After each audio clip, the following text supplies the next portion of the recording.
Hey, what's up, guys? I'm actually doing this video again because I ran out of memory on my phone. I'm gonna have to get a camera or something to do this pretty soon. But anyway, I thought I would show you guys my collection. Well, this is not my whole collection of CDs, but part of it. So I'm gonna go ahead and get this thing started.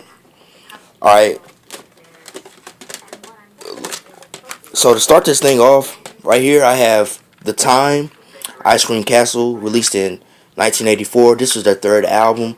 This is probably their best-selling album to date because it includes like a lot of the songs from Purple Rain, Jungle Love, and The Bird. Um, Pretty good album if you're in the 80s R&B and the Minneapolis sound of the 80s. Prince fan or whatever. So definitely go ahead and purchase this. And right here I have The Time's debut album, The Time, self-titled, released in 1981. Um, Probably another good album in the discography. Probably known for the hits Get It Up, which was covered by TLC, Cool, and Girl, and probably The Stick also, which is 8 minutes and 23 seconds. But of course, produced by Prince, because this was the group that he started. Um, Probably not as well rounded as their later albums, but still a good listen. So go pick it up. Right here I have Warren G, Regulate, G-Phone Error, released in 1994. I mean, what can I say? A classic hip hop record, released in the mid 90s. Known for Regulate, This DJ, Do You See, and So Many Ways. We all know Warren G, hip hop artist from DJ from Long Beach, came up with Snoop and Nate Dogg. Definitely a classic record, man. Go pick that up. And also right here, Prince, The Hits, box set, I call it, because it includes disc 1 and 2 and the disc 3, which is the B-sides. Great album, great collection. Only thing I don't like about it is that a lot of the singles are heavily edited, especially the B-sides. So you're better off just getting the two discs, the two first discs separately, and just finding the B-sides on the internet somewhere. Because these are the B-sides are heavily edited. But still a great collection to have if you're a fan of Prince. Okay. Alright, right here I have Nocturnal by Helter Skelter, hip hop duo from Brownsville, Brooklyn, part of the BBC Duck Down family. This is their debut album, produced by the Beat Miners. If you're familiar with the Beat Miners production, you already know how they get down. Definitely a dope record. This album's probably known for Operation Lockdown and let's see, the song Therapy and Le Fleur, Le Fly Escoshka. Definitely a dope album. If you're definitely a great East Coast hip hop album, one of my favorites. So definitely go pick this up. And right here, Too Short, Getting It, album number 10, released in 1996. This was them in Too Short's retirement album. Although he came back 3 years later, but still a dope album, man. Got appearances from Rapping Forte, Parliament, Parliament, what I'm saying, Funkadelic. Those guys on here, great production, funky, what I'm saying. What you expect from Too Short and that Oakland funk, man. But definitely a good album. Highly recommend it. Go pick it up. Let's see right here. Have Ice Cube, America's Most Wanted, released in 1990. Cube's solo debut album after leaving NWA. This is the 2003 version, which included the Kill It Will EP. That's not what can I say about this record? It's a hip hop classic, and it's one of Ice Cube's definitive records, man. So, produced entirely by the Bomb Squad, which is Public Enemy's production team.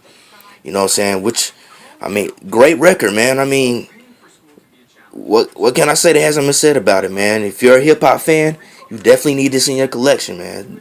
Great hip hop music. Let's see what else I got. Brother Lynch Hung, Dinner and a Movie, released in 2010. This is his debut album on Strange Music. Was part of a trilogy of albums. Let's see, The Coat Hanger Strangler and Manable Lecter. It follows this whole story of Brother Lynch Hun, he's a serial killer that's moonlighting as a rap star. Like he does rapping for a living, but his secretly he's a serial killer. I think he kills like whack MCs or something. But definitely a great album, great concept. He received high acclaim for this whole trilogy, and I think it was more of like a comeback for him too. But definitely a great album. Go pick it up. And see right here, I have The Team, the Negro League, released in 2004. The Team, they're a hip hop trio from Oakland, California. Probably the best known member is Clyde Carson because his association with the game and whatnot. But a pretty solid album, and not one. I don't think it's the best record, but it's pretty cool. It's got some tracks on there I like that I can bump in the whip or whatever. But pretty dope, man. If you're into Bay Area hip hop or hyphy, um, go copy it because these guys they were leaders during the whole hyphy movement. Also got Richie Rich, seasoned veteran, released in 1996. This is his major label debut on Def Jam Records. Uh, Pretty solid album. Although I like his previous album, Half Thing, better. I think that was one of his best records. Pretty dope record though. Probably known for the hits "Let's Ride" and "Do G's Get to Go to Heaven," which was a dedication to Tupac. He had just died not recently that year, and pretty solid album. I don't think it's his best record. I think the record before this one and the ones he did independently afterwards were better, but it's still a solid record if you're in the Bay Area hip hop. So go ahead and copy it.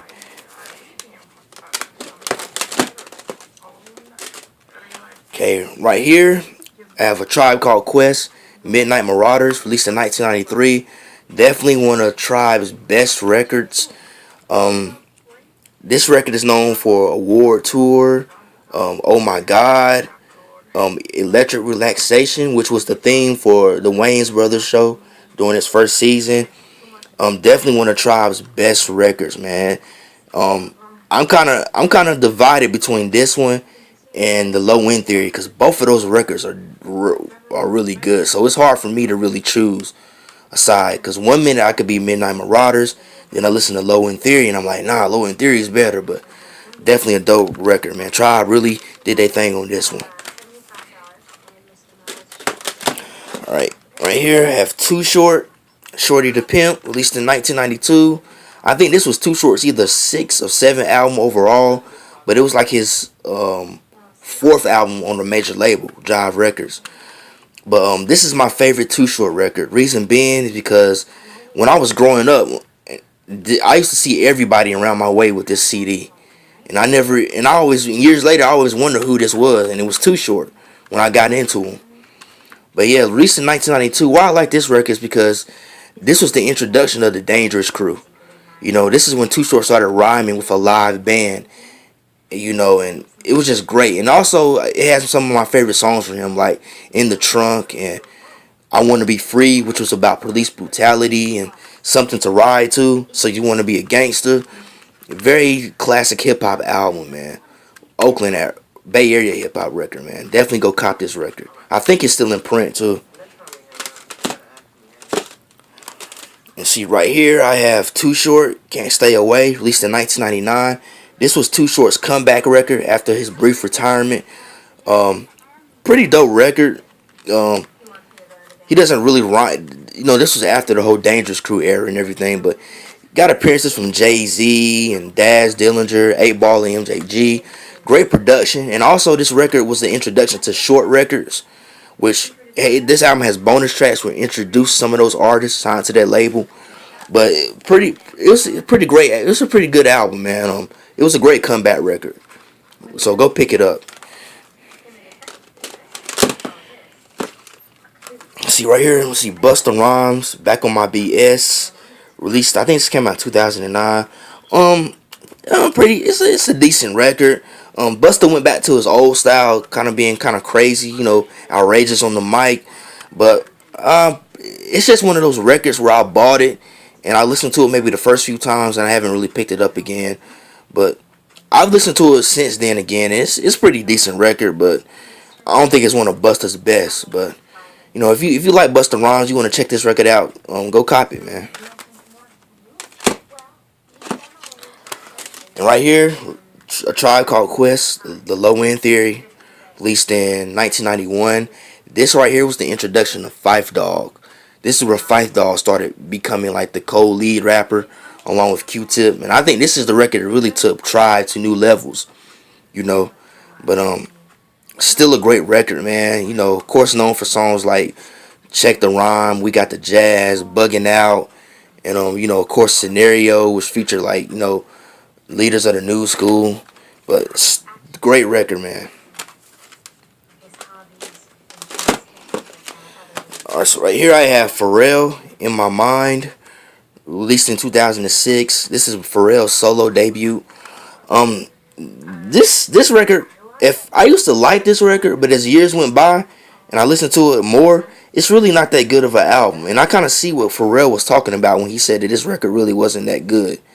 Um, you know, it's just, you know, he could have done a lot better. You know, it just wasn't all that.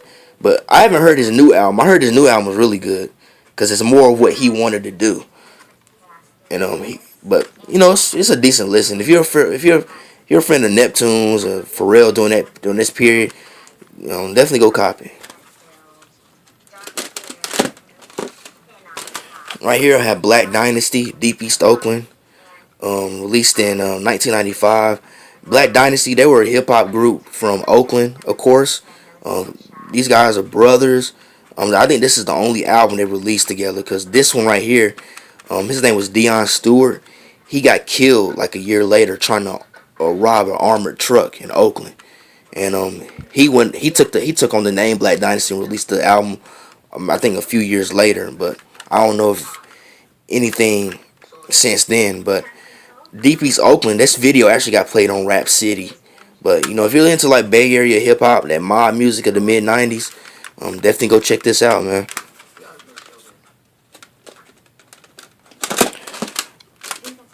Okay, right here I have Explaining Timeless by Board Stiff. This is just two of Board Stiff's like classic albums put together on one CD.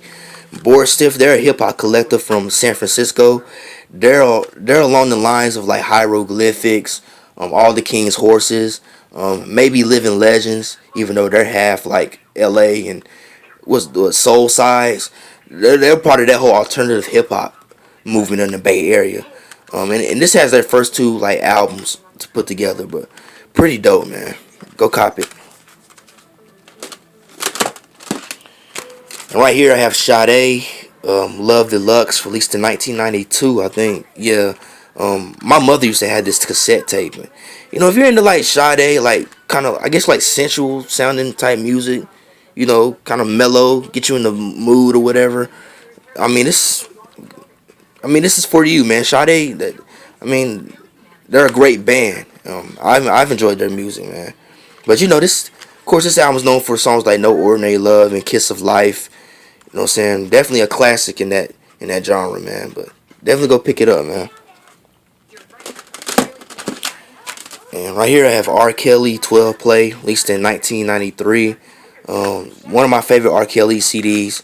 You know, this track is known for Bump and Grind, Your Body's Calling, and Seems Like You're Ready, and of course the song Sex Me, Part 1 and 2.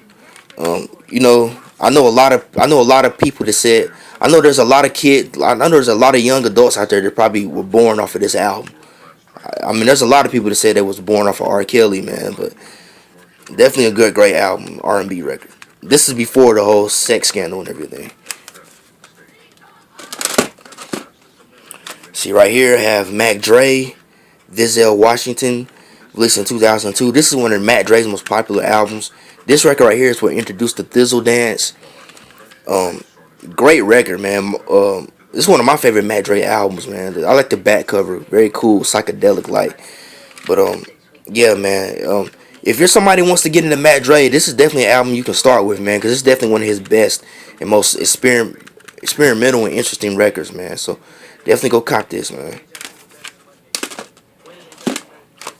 Let's see right here, Kurupt, Streetlights. I think this came out in 2010 or early 2011, but this was like Kurupt's comeback album, produced entirely by Terrace Martin. Although there is one track produced by Lil Jon, but yeah, great record though. I like it. It's pretty cool. Um, Only thing I don't like is that some of the best songs are really short. But other than that, it's pretty cool. And I'm gonna stop the video right here because I'm gonna do a part 2 to this.